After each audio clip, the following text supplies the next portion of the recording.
Hannah, and this is Firm Foundations. Thanks for watching. In this series, we're learning how to discern the truth about LDS history and doctrine. In our past few videos, we've learned about the 3 Book of Mormon witnesses. Each of these men testified that they had seen the gold plates and the Book of Mormon, and testified of its truth and origin.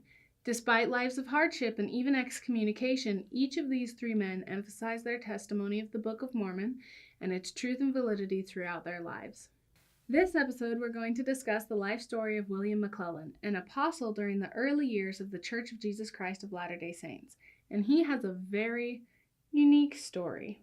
William McLellin was a tall, eloquent teacher and self-taught physician. He came into contact with early LDS missionaries Harvey Whitlock and David Whitmer in 1831.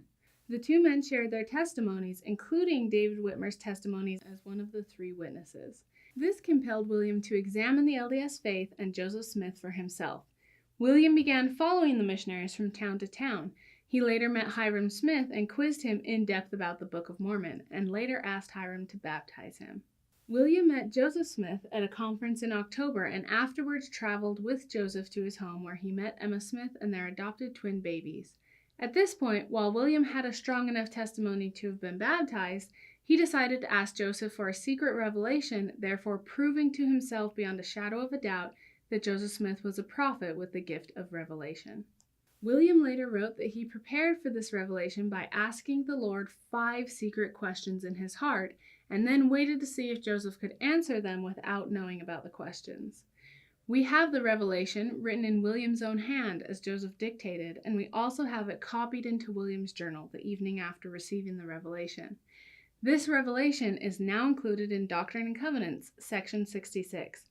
Among other instructions, the Lord calls William on a mission, blesses him with the gift of healing, and counsels him to be patient in his own times of illness. William also received a warning against adultery, which the Lord emphasized as a temptation that he knew William had struggled with before. 7 years later, William wrote down his testimony and the accuracy and validity of the revelation, stating, "I now testify in the fear of God that every question that I had thus lodged to the ears of the Lord were answered to my full and entire satisfaction, and to this day I consider it an evidence which I cannot refute." In the years between the revelation and William's written testimony, William served as a missionary with Parley P. Pratt and served as one of the 12 apostles. However, things were not always easy or cordial between William, Joseph, and the church. William struggled with the sins of pride and adultery. Perhaps his prideful tendencies were due to the fact that he was widely regarded as very intelligent. He frequently attempted different interpretations of Revelation than Joseph Smith. When the Book of Commandments, the precursor to the Doctrine and Covenants, was nearing publication, some saints expressed apprehension about the wording of some of the revelations it contained. Joseph Smith issued a revelation from God telling the saints to choose the wisest member and attempt a reasonable facsimile. William was nominated due to his education and background, but failed to produce anything comparable. In 1838, William declared that he no longer had confidence in the management of the church and he was excommunicated. However, he could not leave the church nor its leadership in peace.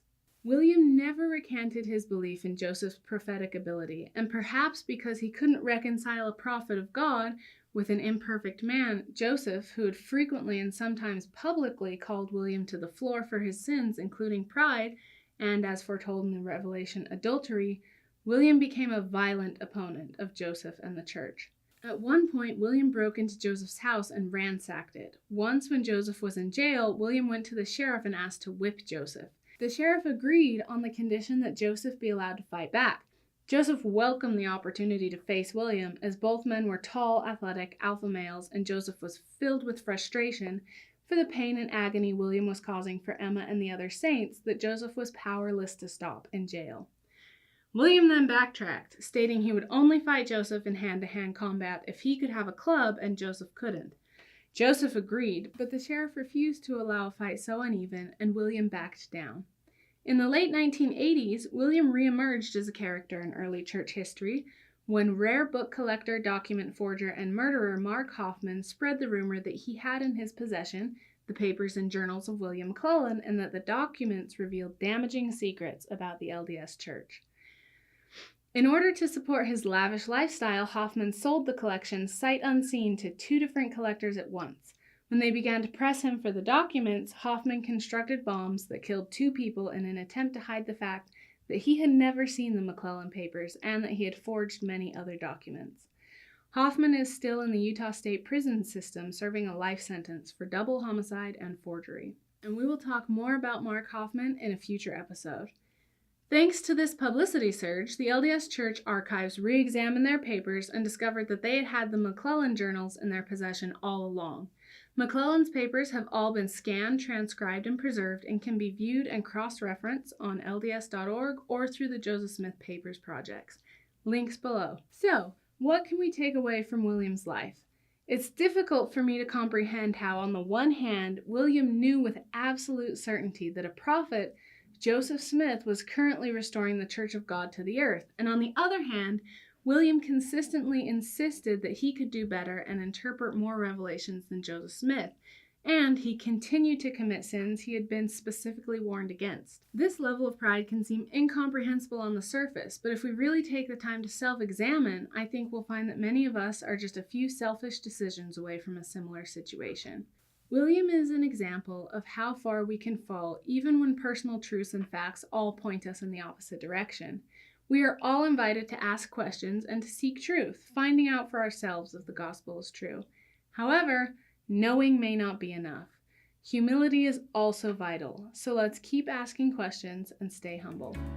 Thank you for joining us. Firm Foundations is created by me, Hannah. We are produced and funded by the More Good Foundation, with special thanks this episode to Dr. Steve Harper and Rachel Grant. Don't forget to subscribe, and we'll catch you next time.